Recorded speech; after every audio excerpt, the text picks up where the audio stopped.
సరే అన్న, మరి వెళ్ళొస్తా. సరే రేపు మార్నింగ్ జల్దీరా. రేపు చాలా స్టాక్ డెలివరీ చేసేది ఉంది.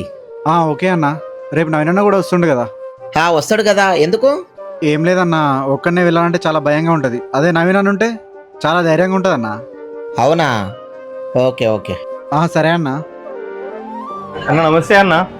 నమస్తే నవీన్. నేను పిలిచేంత వరకు మన స్టోర్ రూమ్లో వెయిట్ చేయి నువ్వు. ఎందుకన్నా, ఏమైంది? ఫస్ట్ నేను చెప్పింది చెయ్యి, తర్వాత చెప్తా నీకు. సరే అన్న. అన్నా రారా రాజు, ఈరోజు మన నవీన్ లీవ్ పెట్టిండు. నీకు వాట్సాప్లో లొకేషన్ పంపించిన, స్టాక్ అంతా డెలివరీ చేసి రాపో. అబ్బా, నేనా? సరే అన్నా. అన్నా, స్టాక్ అంతా డెలివరీ చేసిన అన్నా. నవీన్, అన్నా అదేంటి నవీనన్న రాలేదన్నాగా? జీవితంలో ఎవరు ఎప్పుడు మన పక్కన ఉండర్రా, అది నీకు అర్థం కావాలని అట్లా చేశా. నువ్వు స్టాక్ డెలివరీ చేయడానికి వెళ్ళేటప్పుడు చాలా బాధగా డల్లుగా అనిపించినావు. అదే డెలివరీ చేసి వచ్చాక చాలా హుషారుగా సంతోషంగా ఉన్నావు. అది ఎలా? మనకు ఏదైనా ఒక విషయంలో భయం అనిపించినప్పుడు ధైర్యంగా ఒక అడుగు ముందుకేయాలరా.